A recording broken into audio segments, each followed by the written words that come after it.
right, and welcome to the Courtenay Turner podcast. I'm your host, Courtenay, and I'm super passionate about moving and thinking.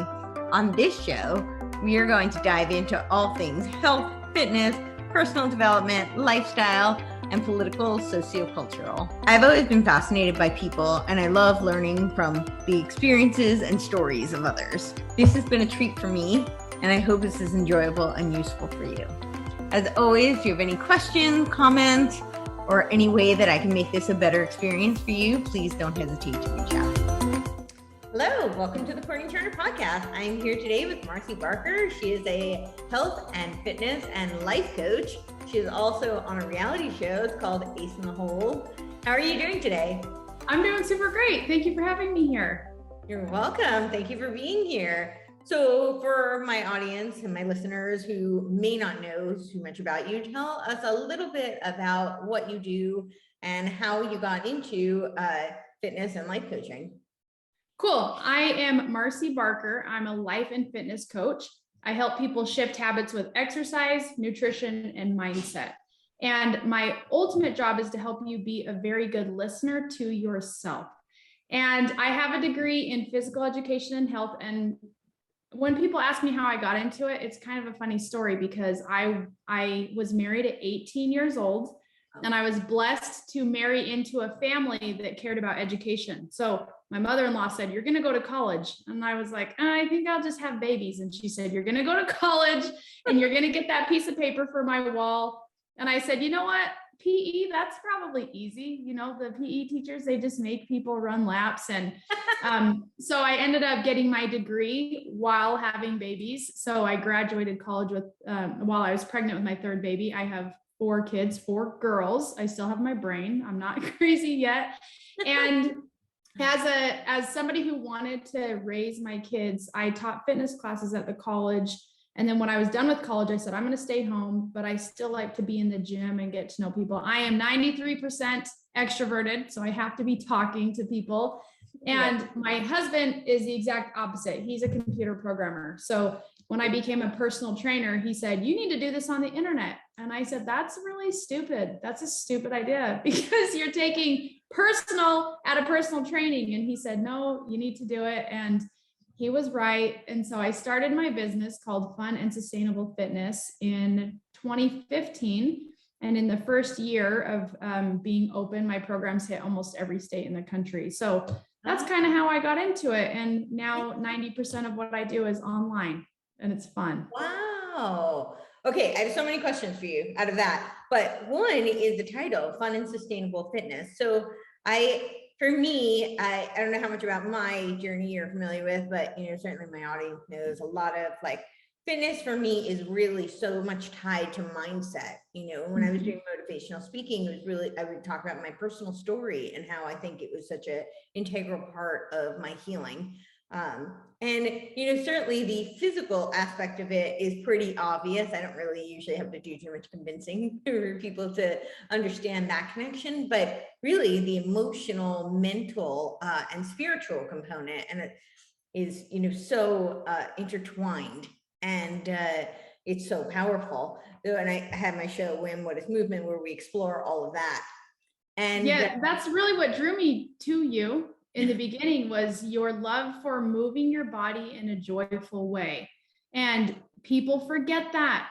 That. And even in the fitness industry, where it's all about moving your body, people forget that you have to love it. Yes. If you don't love it, you won't do it again. So exactly. Yes. And so I love the title, Fun and Sustainable, because I've been, my fitness journey has gone through so many different evolutions. I was a competitive gymnast. I did aerial acrobatic performances, and so I coached CrossFit, and I still do CrossFit, and how intense all of those arenas are. They're very competitive. They're very demanding. And the one thing for me is, while I think it's great for people to challenge themselves. I think that, having goals is really important for so many things. But I think that at the end of the day, you want to be able to keep moving for as long as you possibly can, right?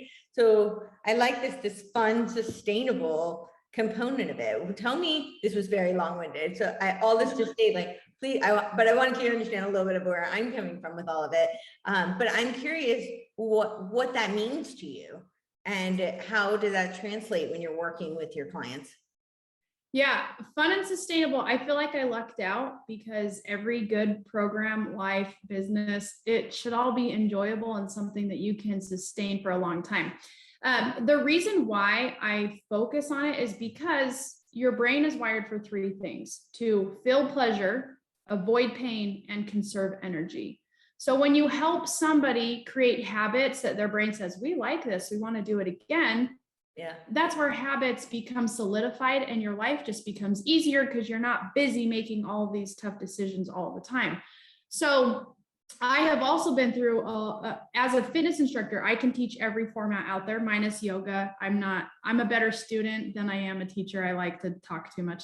But going through all of these different modes of moving your body, you want to move your body in a way that's fun. So your brain says, oh, we liked that. We liked working out with people. We liked learning a new movement. And so your habits become solidified because you're working with your brain to do that. And I thought, why am I making this harder? I'm not going to force people say, oh, if you want to lose weight, you have to do CrossFit, or you have to do HIIT training, or you have to do a Ragnar. It's like forcing anybody to do anything. That's not sustainable. It doesn't create happiness. It creates misalignment. And so I'm really just helping people tap into what is right for them. right. And when it's right for them, they'll do it over and over and over again. And they see more results and they're happy. And it makes sense. So sometimes in the fitness industry, I'm like, why do people feel like they have to fit into this box to reach their goals?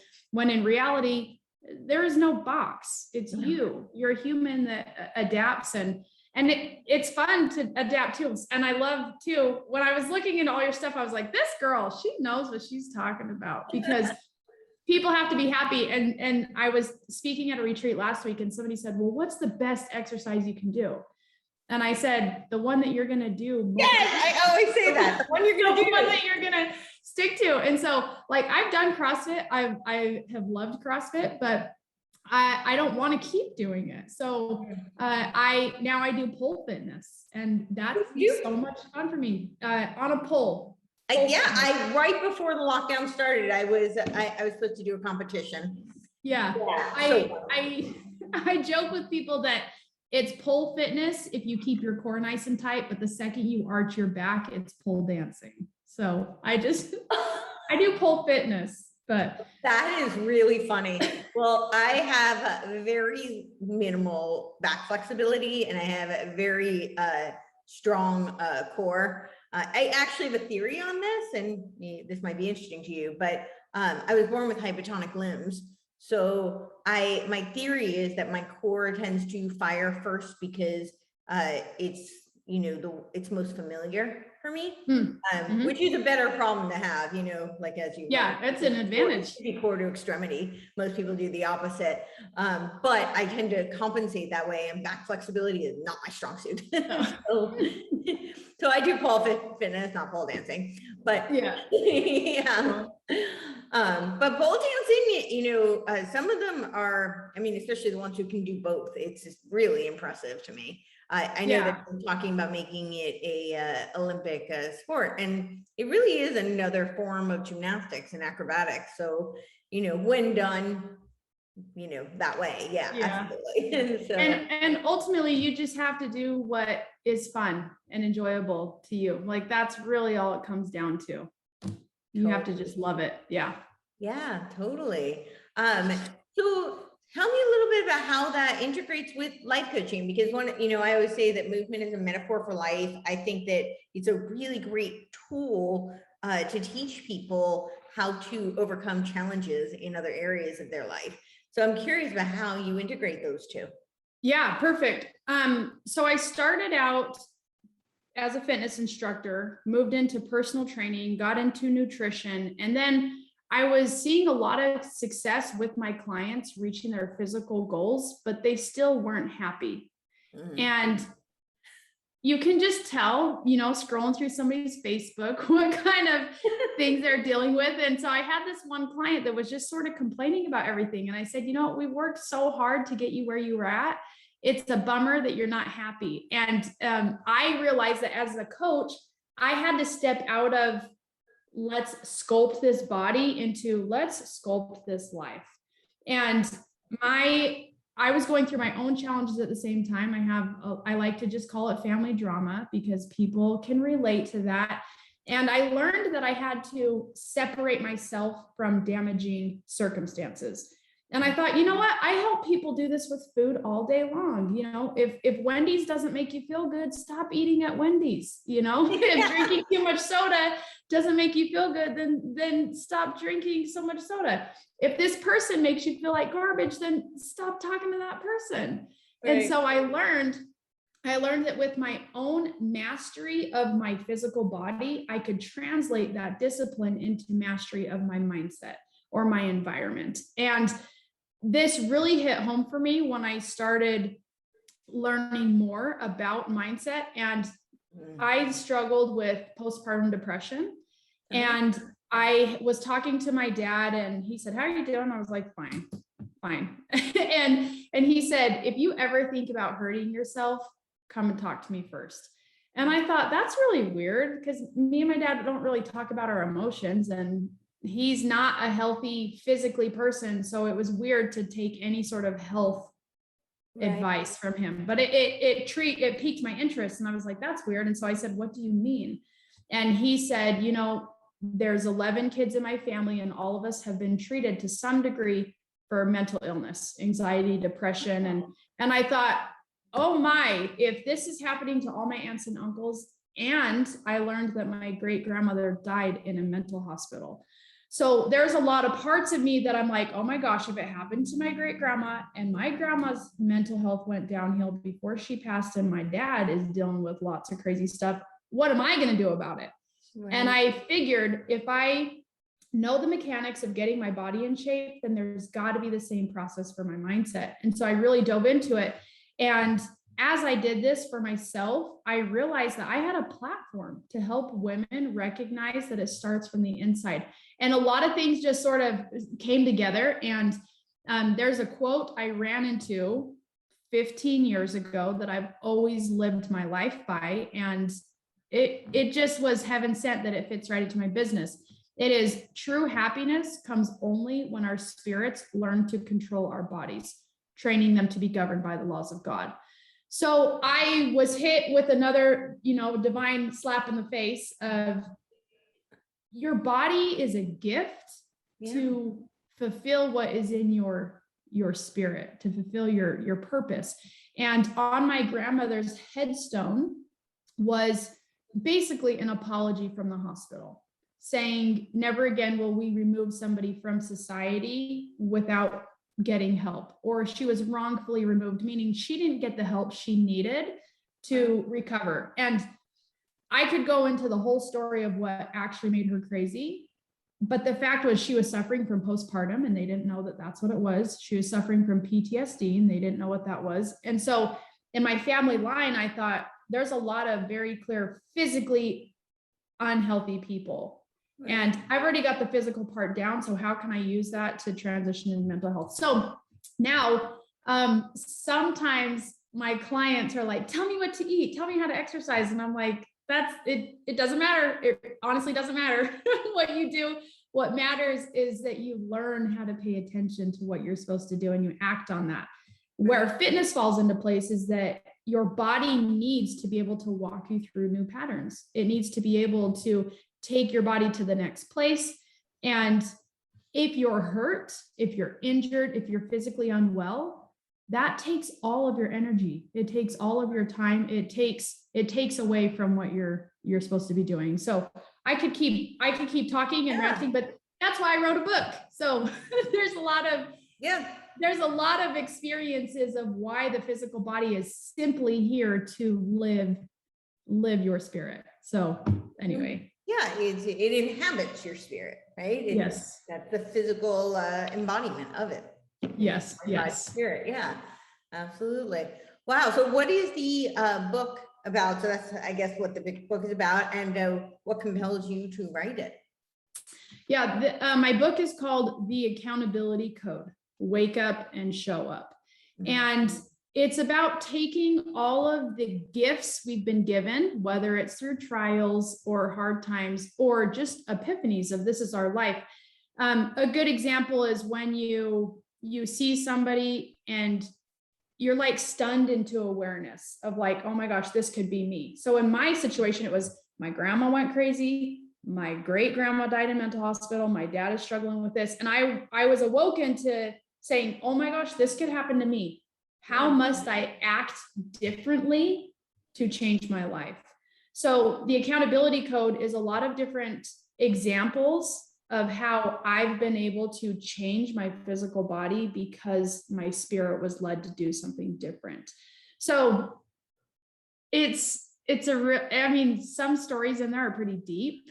It's not just here, be motivated to go do it. It's like, I'm going to teach you exactly how to use your experiences to say, how am I going to update my life so I show up differently? So I'm happier, so I'm making an impact in the world, and ultimately leaving my footprint exactly how it should be, which is leaving this earth a better place than you found it. And that's what creates happiness now. I'm really good at long answers. Have you noticed?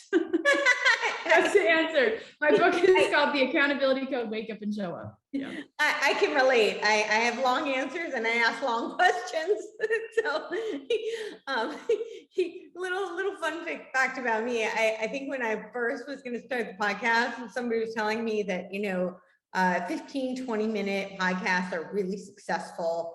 And, so that's what you're going to do, right? And I said, hi, I'm Courtenay. I'm a deep dive girl. I don't think we've met. I don't do like the, I'm not really good at small talk. I'm not good at really quick kind of, although that's a skill. I really admire people who are that clear and they're able to just, boil things down so succinctly. Not my strong suit, but I like to dive deep. So it's great. Long answers work for me. So tell me a little bit, and we'll go back to this because I want to hear more about, the methods that you use. But before we do that, I want to hear a little bit about this Ace in the Hole reality show. And I realized during my long answer, I didn't even fully answer your question. What compelled me to write this? So I am on a reality TV show called Ace in the Hole, and it is a competition for business owners to scale their business. And we have been filming for 6 months now, and we filmed the finale next month. So with this Ace in the Hole, that's a poker term. And what we do is once a month, we get together and we play a game of Texas Hold'em. And the hands or pots determine what prizes and access to coaching we get. So during this whole poker game, I was able to pick a business coach and a mindset coach. And by doing what they tell us to grow our business, we earn more chips for the next game. So there is playing a short game of winning these poker games, and then there's a long game of actually scaling your business. So when we started out in the beginning, one of the mentors said, by the time this show is over in 6 months, you will have 3 published books. And I was like, oh, that's kind of crazy. I love talking. I love telling my story, but I don't feel like writing is my strong suit. So I was like, I'm finally going to get help to do this. And people always say, oh, you need a book to get more speaking engagements and all that. And I was like, if I'm going to get some help, like, yes, let's get it done. So they said, you're going to write 3 books. And I was like, I think I'll do 1 book. That sounds like a good starting point. And I thought, out of what I do is movement or exercise and nutrition and mindset, they said, you'll have 3 books, 1 on each of those. And I thought, mindset is where I need to go. That's where I need to put all of my efforts. I need to go all in with my mindset book. So I spent 5 weeks in Guatemala writing my book and just getting it ready out in the world. And it's been a really good process because I know for a fact I've already changed 3 lives with my book. And that's sort of just the icing on the cake. So as we launch, I'm just excited to get my message out there of fun and sustainable fitness through mastering habits and being self-accountable. Wow. So how do you know that you have changed 3 lives? Tell me about that. By sharing some of the stories that I wrote, I'll share one example here. So I had a friend a few years ago. She was in my church, and she would say that she saw somebody stuck in the snow. Their car was stuck in the snow, and she said, I couldn't physically help them. I'm not in a physical condition for me to get out and help, but I will pray for them. And so I thought, you know what, that's pretty cool. I want to be able to just keep that top of mind and pray for people if I can't help them. However, I'm competitive and I want to be in shape to go push the car out of the snow too. So how can I integrate my body being ready to serve and my heart being ready to serve? And so I learned from this sister that when somebody did something kind, she would send you a card in the mail. If you made dinner for somebody, she would send you a card in the mail. If you said something that impacted her, she would send a card in the mail. And so you just felt really good when you got a card from this person. And I said, you know what, I'm going to be like her. I'm going to send out cards, and I'm going to make sure that I express my gratitude. And it became a really solid way for me to beat depression on a daily basis, because you can't feel bad when you're expressing gratitude. So I was really impacted by her, and I had moved away, and on Facebook, I saw a post from her daughter, and she said, my mom is really sick. Just send us your prayers. She's not doing well. She's in the hospital. Send your prayers. And I thought, I have to send her a card. If I was in this situation, she would send me a card. So I texted her and I said, hey, can you give me your mom's address? I would love to send her a card. I sent her a card, and she sent me one back. And I was like, she's sick. And she sent me a card. And that was just amazing. It was amazing to me. And I have this little thing where I keep all the cards people give me so I can remember how awesome I am when I don't always feel like it. And this particular friend had her own section in my collection of cards. Like, that's how much she wrote them. So it was just really nice. And then I get word that she passed away. She was sick, that she had passed away. And I just felt really sad. I was happy I got one of her last cards, but I felt sad, especially because she passed away from a complication of a weight loss surgery. And I thought, how sad. She was such an amazing person, but her body failed her. It wasn't that she made the wrong choice. It was that her body failed, or now her goodness in this earthly state is ceased, because she doesn't have a body to write cards anymore. She doesn't have a body to express her gratitude. And I thought, I always want to be in a physical condition to serve and to do that so that I can continue sharing goodness. As I was writing this story, I sent it to her daughter and I said, hey, I'm writing a book and your mom really impacted me. She changed my life. And I would love, out of respect, I would like your permission to just share this in my book. And she read it and she wrote me back and she just said, you have no idea. Tears are in my eyes. And she said, I've been struggling with my own weight journey. And she said, and I just needed to talk to my mom. And she said, I know that God sent this story as a message for my mom's comfort to be here. And I said, okay. And then she said, but there's more. She said, there's more to this story that nobody knows. And and with her permission, am sharing this, and it's in my book as well.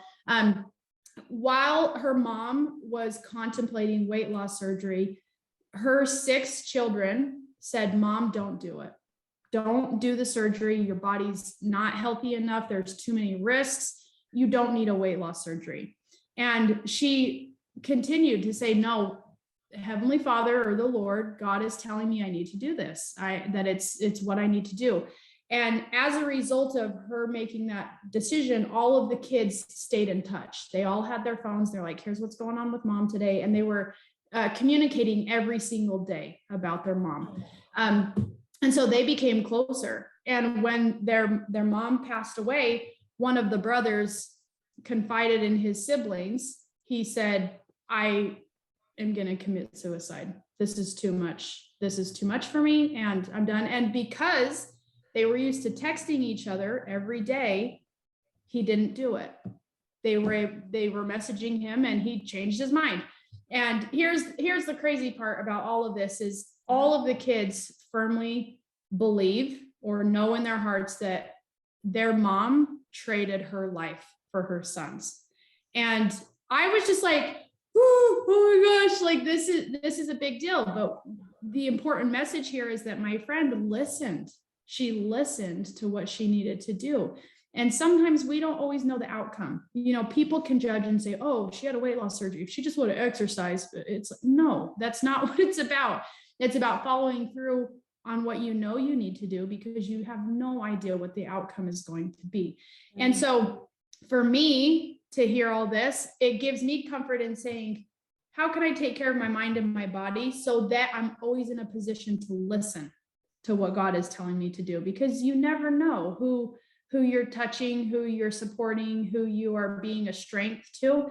And so sending that over, I just was like, okay, there's my book, right? Like good enough. Like that's just the mic drop. And, you know, if I impact any other life by getting this message out there, it's going to be worth it. So there's been a couple other experiences too, where I've shared the impact other people have had on me and include it in the book. And so there's been a couple tender mercies where I'm like, okay, this is what it's all about. It doesn't matter if it's a bestseller or it gets out there, I make $1 million. It's like, no, the message of fun and sustainable fitness is being pushed forward because I'm doing my best to just listen and be ready.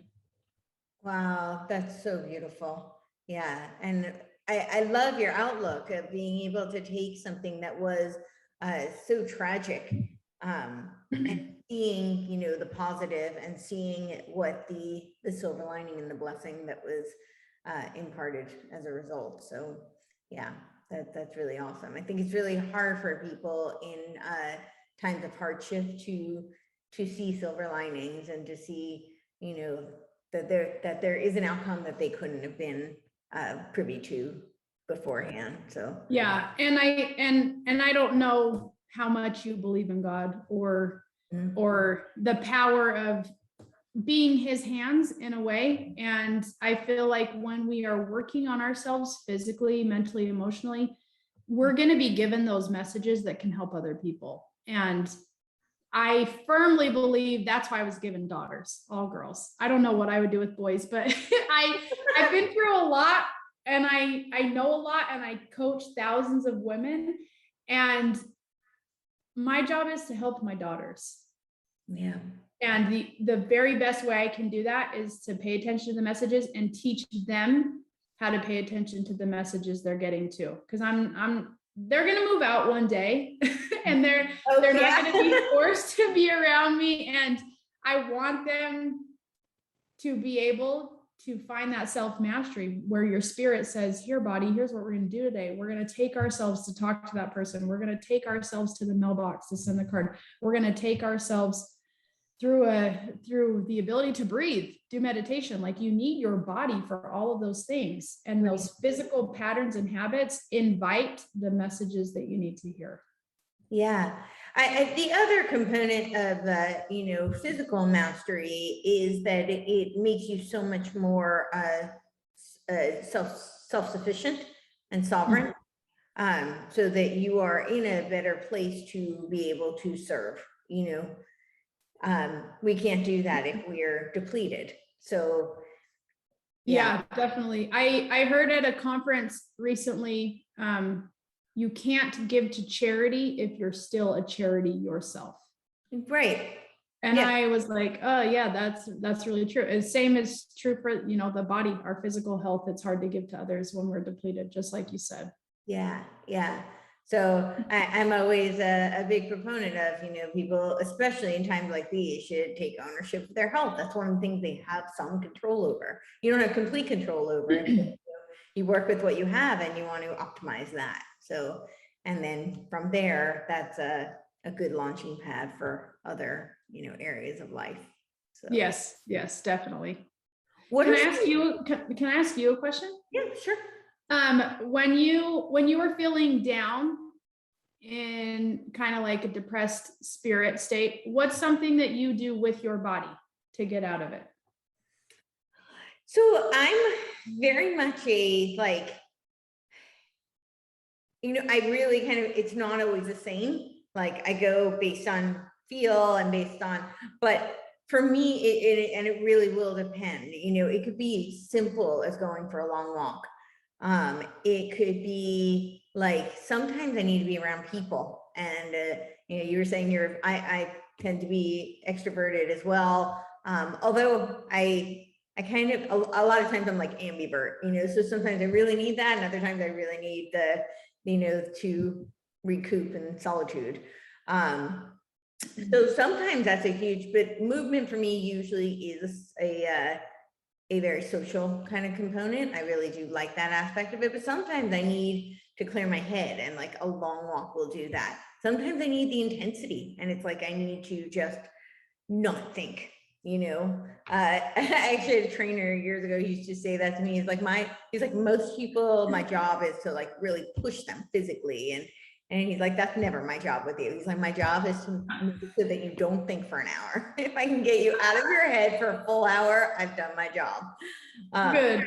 Yeah, so it really depends. It's you know, but I almost always feel that when I'm in a down state, the thing about movement that I personally love so much is that I find it really empowering, because sometimes that empowerment comes from just showing up when you don't feel like showing up. You know, sometimes that empowerment comes from doing things you didn't think you could do.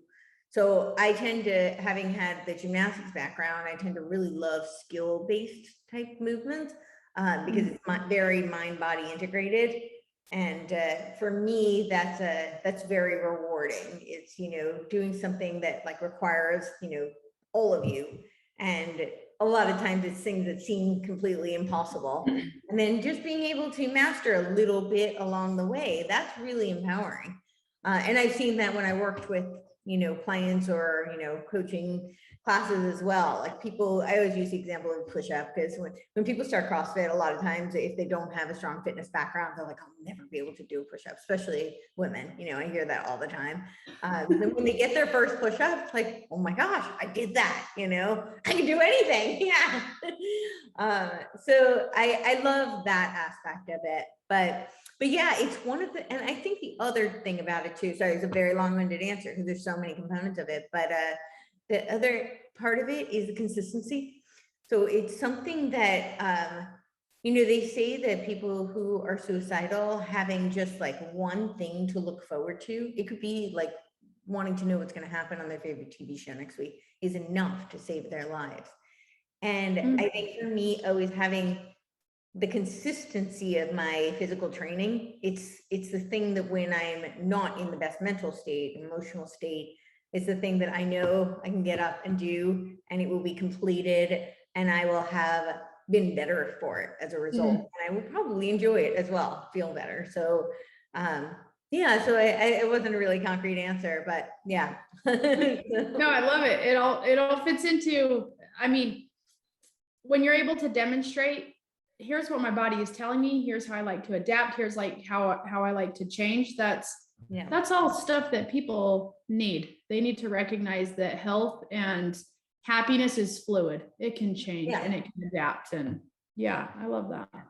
Yeah, I think the challenge, so I think I had said a little bit in the beginning, like the challenge aspect for me is like probably one of my favorite parts of it, but that has shifted over the years because, you know, it's no longer, I've always been self-competitive, but it's no longer a challenge in the sense of like, I have to hit, you know, these numbers, or I have to be able to do this.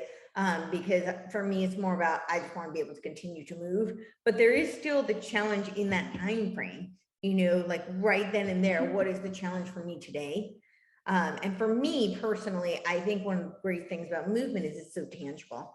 So you either complete that skill, or you lift that weight, or you ran that time, whatever it is, or you didn't. And how you handle that process teaches you so much about how you navigate through life. You know, it's like, you know, when things are easy for me, how do I react? You know, when things are difficult, what do? Do I fold? Do I keep pushing through? Do I respect, you know, where I am now? Do I honor the process? You know, am I invigorated by it? Does that motivate me? Am I, you know, am I demoralized by it? You know, all these things I think are really great to reflect, but they're in other areas of life, they're a lot of times they're intangible. You're not aware of, you know, that trajectory, but with movement, it's staring you right in the face. You can't really hide from it. And I think that's a great learning opportunity. So yeah, I love that. Yeah. You kind of just described my experience on this reality TV show where it's like, when I first got casted for the show, I said, I don't know how to play poker. And they're like, that's fine. It's all about learning and growing. And so they're kind of likening playing poker to growing your business. And I'm not allowed to talk about the outcomes of each of the poker games, but it's been really interesting to see how I play poker. And like you said, you know, your movement helps you understand how you show up in life. And that's kind of the goal they were also getting with this poker show of like, how does Marcy play and how does that translate to how she's doing in life and specifically scaling your business? So it's like, it's the feedback where sometimes you're like, you don't want to see it, but then other times you're like, no, this, you can't ignore. yeah. You can't ignore this, and how you do one thing determines how you show up in the next area. And so, yeah, I'm all excited when you're talking about exercise, and then I think about how my poker game has been, and I'm like, oh man, and yeah, yeah, but it's all related. It's all related. It is, right? They say how you do one thing is how you do anything, or everything. And I think the thing about movement, though, which is why I'm so fascinated that you use, you know, with how you use that to translate to life coaching, because I just think it's such a great mirror. It's very tangible, it's very practical, and it's really unavoidable. It's not like it's not like this amorphous kind of, you know, thing you can cheat your way through. You know, and is what you're gonna get out. So yeah, and your body, it's like, when you have a paradigm shift, like in the accountability code, it's like you can have an epiphany where you're like, oh my gosh, things have to change. You got to do it differently. But your body is not like that.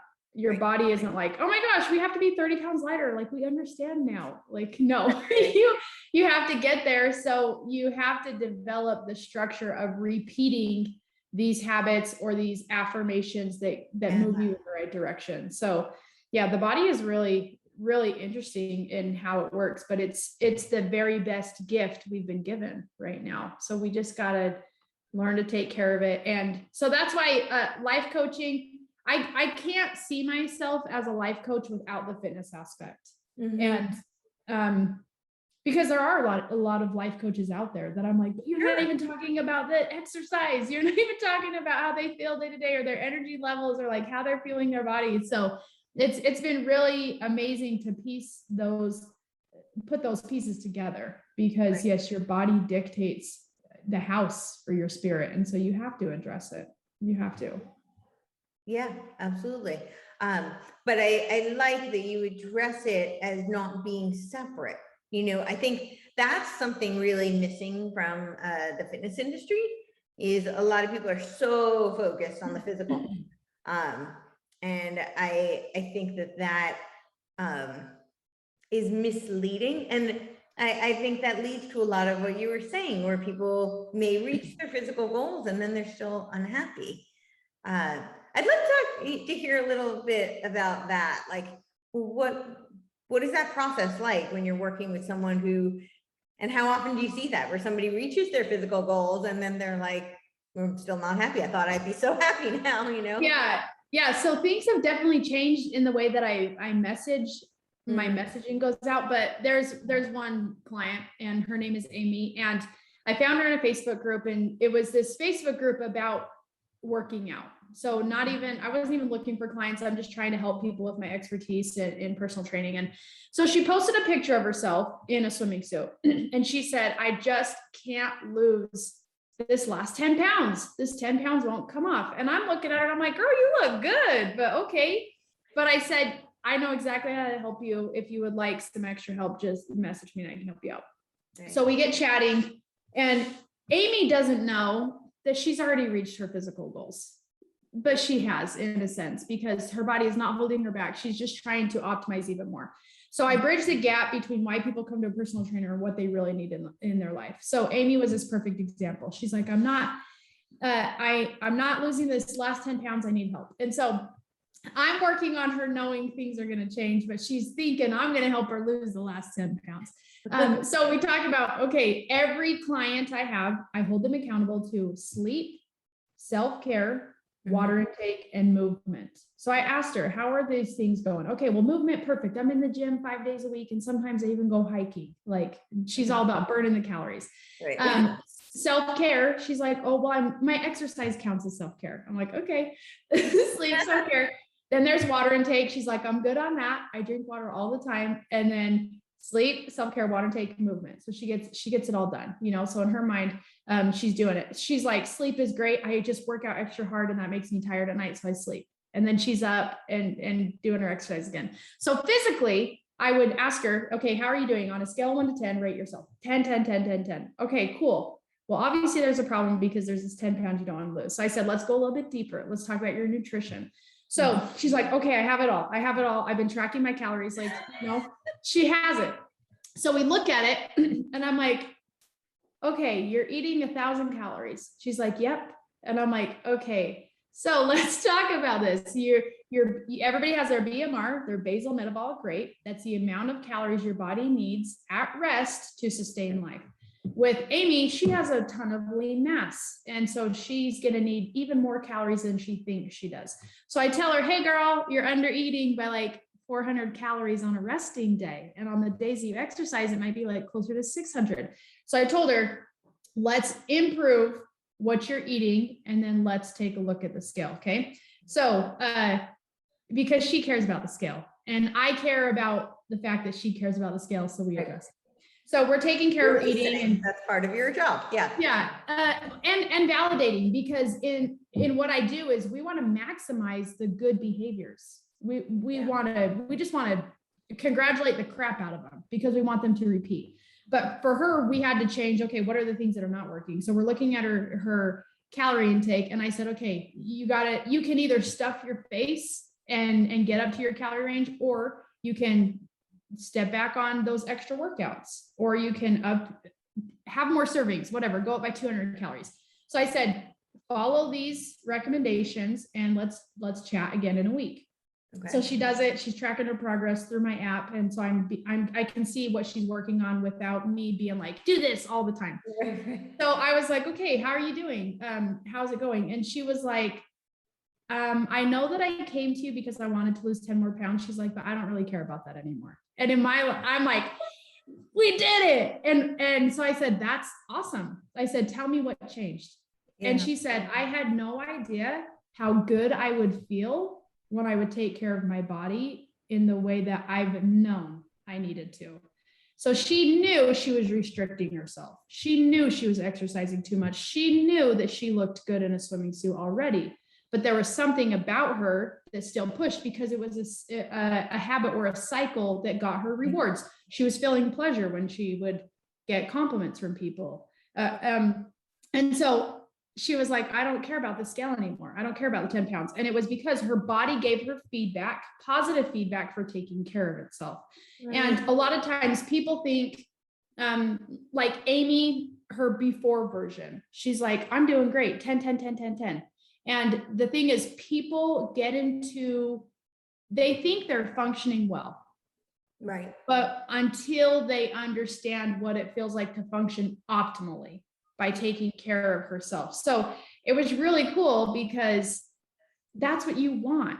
Amy now knows what it feels like to listen to herself. Because in the back of her mind, she knew when her husband's like, why are you going to the gym again? She's like, because I like it. It's my self-care. Blah, blah, you don't appreciate me. Blah, I'm leaving.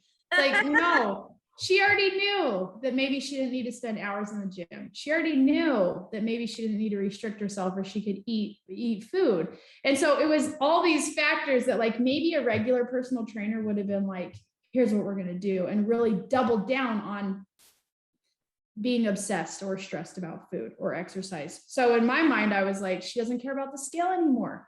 How awesome is that? And she doesn't need to, because she's got so many good fitness and nutrition habits under her belt. What we needed to do is just update her mindset. Right. So that's one example of people who, I guess, when I say they've reached their physical peak, it's like they think they've reached their physical peak.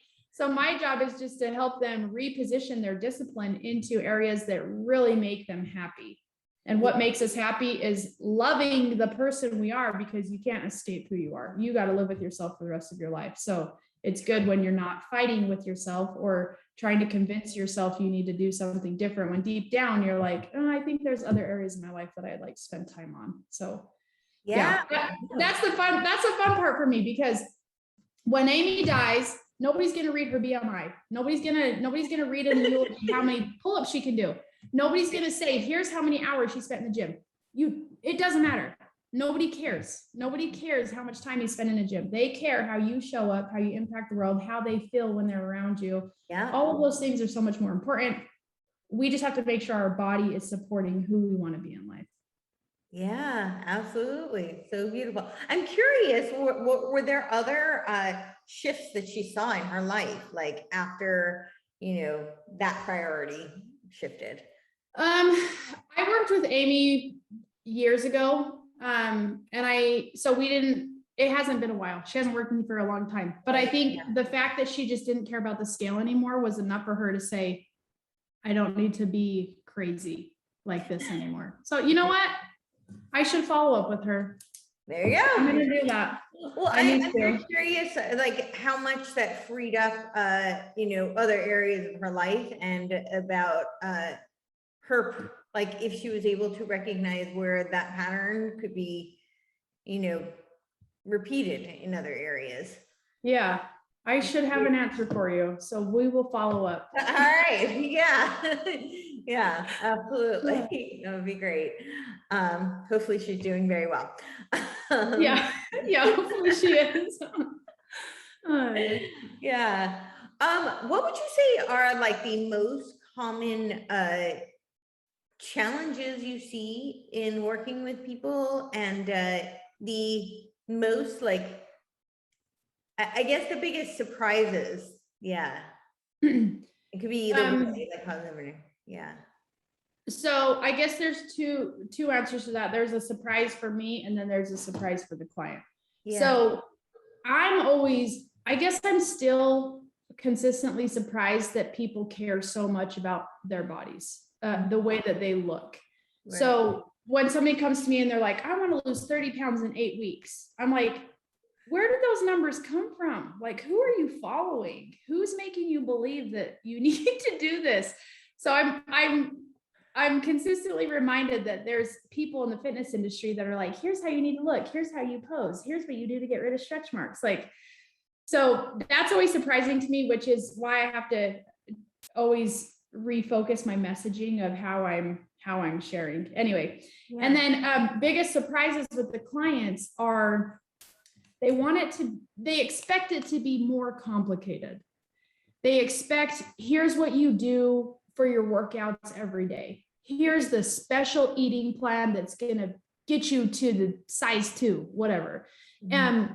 And they underestimate the power of basics of health: sleep, self-care, water intake, movement. Yeah. And sometimes people are like, no, but I want to lose weight. And I'm like, but you're not sleeping. So I promise you it's related. So I had one client, her name was Gail, and I started working with her. And a lot of people, I do everything online, so I don't know them personally. So sometimes it just takes a little bit more time to say, okay, what are you dealing with? When you're with somebody in person, there's a lot of factors that you can see. This particular person, she said, I want to lose weight. And I'm like, okay, let's get going. In any of my programs, you're going to hear it over: sleep, self-care, water, take, movement. So she's in a week and she's like, I'm not losing any weight. And I'm like, okay, well, I can see by your progress, your tracking, your accountability tracking, that you're not sleeping. You haven't answered full points for any of I got more than 6 or 7 hours of sleep. So I said, let's talk about your sleep. Why aren't you sleeping? And she said, well, I'm depressed. I'm a widow. I've been a widow for 5 years. I lay in bed and I'm just sad. I think about my husband and I'm just sad. So I don't sleep. And I said, okay, then these are the factors we need to talk about. Because if I was that regular trainer who was like, eat this, do this, it's like, that's not going to solve her problem of being depressed and feeling sad. Like, she would be working against a brick wall, you know, with no tools. So I said, okay, if you're not sleeping, let's talk about your self-care. Let's talk about some meditations. Let's talk about how we can change your mindset. You're still here. You have a body. You still get to be here. You have other family members who are in your life still. Your husband enjoyed doing these things with you. He probably would want you to continue doing those things. So we put together a meditation where she could get herself in a mindset of, I'm still here. I still have my body. And yes, my husband didn't care how much I weighed. Why am I worried about it now? You know? And it was a lot of habits that were creeping up that were causing her to gain weight. So I said, can you trust me to not worry about the weight for a couple of weeks? Let's really focus on your tracking and making sure that you're sleeping and improving your self-care. And she said, okay, I trust you. So in her accountability tracking quiz, I'm looking at it and, you know, her points are going up, and points are just to measure consistency. Mm-hmm. So I see that she's becoming more consistent with her self-care and her sleep. And then the next thing I know, I'm going through my accountability, all of my clients, and she says, I got 5 hours of sleep. And she was like, thank you, thank you, thank you. And I was like, that's you did it. You trusted the process. You know, the next couple of days, I got 6 hours, I got 7 hours. And then the next time it was, I'm down 5 pounds. And I was like, you're taking care of yourself. That's the important part, is that she now had tangible evidence that when you worry or focus on more important things, your body is going to appreciate it. Your body is wanting to function optimally. So it was really cool. So there's always surprises on both sides. And the goal is always to say, what's your goal? What's your outcome? What's your real reason for wanting to get healthy? Let's work backwards so that we can put these into actionable steps. In the meantime, while working on your steps, you can't cheat the basics. So what are the basics, Courtney? Sleep, water intake, movement. I'm sorry, they're out of order. That's fine. Nutrition and accountability. Yeah, right? Self-care. Self-care. So, self-care. Yeah, and I'll just be weird real quick. This is how you remember them. So you have your sleep. You know that song, that kid song, Head, Shoulders, Knees. Yes. Yeah. So sleep, self-care, water, your core, and then movement. So sleep, self-care, water intake, movement. And all of my clients, they don't get sick of it. They're so grateful for me for reminding them 100 times a day. Yeah. Anyway, which is awesome. Yeah. So that's the fun part, is really diving deep into why do you really want to work on your body? Because when you tap into the real reason, the why, you're satisfying your brain's need to feel pleasure, to avoid pain, and to conserve energy. So it's kind of like a cheat sheet of progress. If we do it the right way to work with your brain and your body, it's going to be easier than trying to force you to do something you find on Pinterest. Yeah, for sure. So to find pleasure, avoid pain, and conserve energy. Yeah, those are all the keys for survival. Those are survival mechanisms. Yeah. Yep. So we can't escape those. Yeah, don't try. Yeah, so this is a cheat sheet you use to optimize what's already hardwired into our survival mechanism. So yeah, love it. Well, it's been awesome. Do you have any other things you want to leave us with, or ultimately, I would just invite everybody to just take a deep breath and appreciate how amazing you already are in this moment.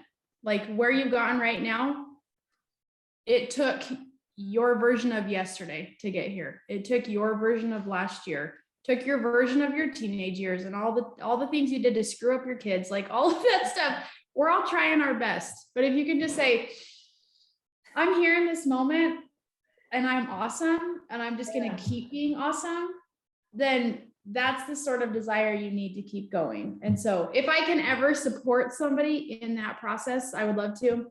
People can connect with me on all the platforms, either Marcy Barker or Fun and Sustainable Fitness. And then If people want to reserve a copy of my book, they can go to marci360.com. It's MARCI360.com. But ultimately, I'm here to chat. If you guys message me, I will always get back to you, because I never want anybody to feel alone or confused. And I feel like if I can be that goodness for somebody to take the next best step for them, then that's my goal. Awesome. I love it. I have one more question for you. What do you feel like is the biggest like motivator you've seen in people reaching out? Like to in reaching out? Yeah, like what, when do you see that? I don't know how to, I'm like at a loss of how to ask this, but I think a lot of people have a really hard time getting started on a fitness journey. You know, you were talking about like you like to really drill the basics, and I think that's so important because people do overcomplicate things. And I think a lot of people may recognize that they need to work on their health, whether it be, you know, the holistic, whether it be the physical, mental, you know, ideally we're always working on that. We're always, you know, working towards self-improvement. But I think certainly a lot of people recognize it's something they need to do, but they think it's too overwhelming and they don't want to take that first step because they're like, oh my gosh, I'm going to have to do all these things. And, you know, how am I going to do that? So they just kind of don't. And I'm wondering, I guess to give people advice and what you've seen from working with people, what is it that makes people take that switch so they do want to reach out, get some help, and really make those changes?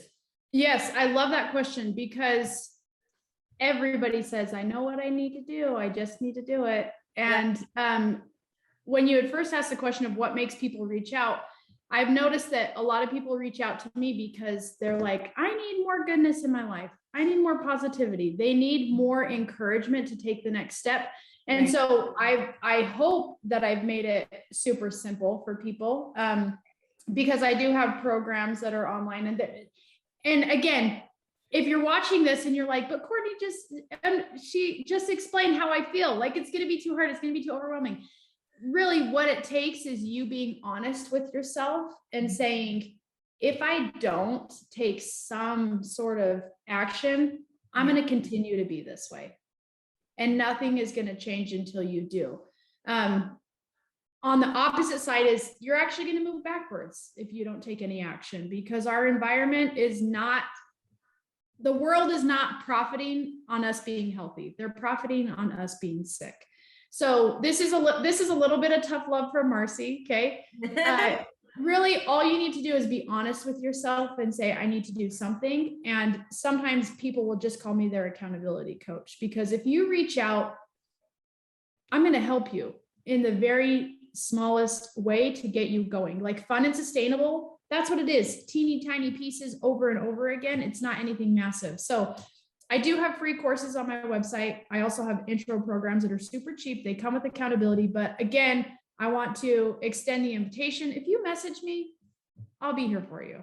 And I don't ever want it to be stressing, or you shouldn't be obsessed. Like it, if you're honest with yourself and you say, Marcy, I saw your video, I know I need to do this. Give me the next little step. I'll be there for you. And really that's what it's all about. But having amazing people in your life like Courtenay to just bring goodness in, just bringing those reminders of like our bodies are so important and our lives are amazing. And we have so many gifts to keep going. I can promise you without a doubt, if you take that little step of saying, I know I need to do this, you're going to be met with hundreds of people who want to love and support you, but they can't do it unless you do that 1% first. Yeah. So if you're like, should I do it? Just do it. You know, you can just hit the little contact me and we can talk, and then we'll just go from there. But you're amazing already. It's all about maximizing what you're already doing right, and then tweaking those little things that we know are holding us back.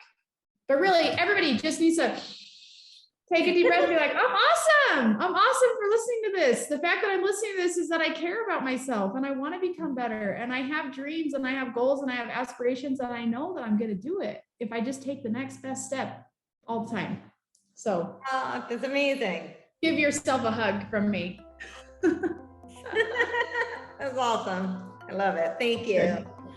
Well, thank you so much. And I will post all the links and we'll be in touch, definitely. Thank you so much. I really appreciate you.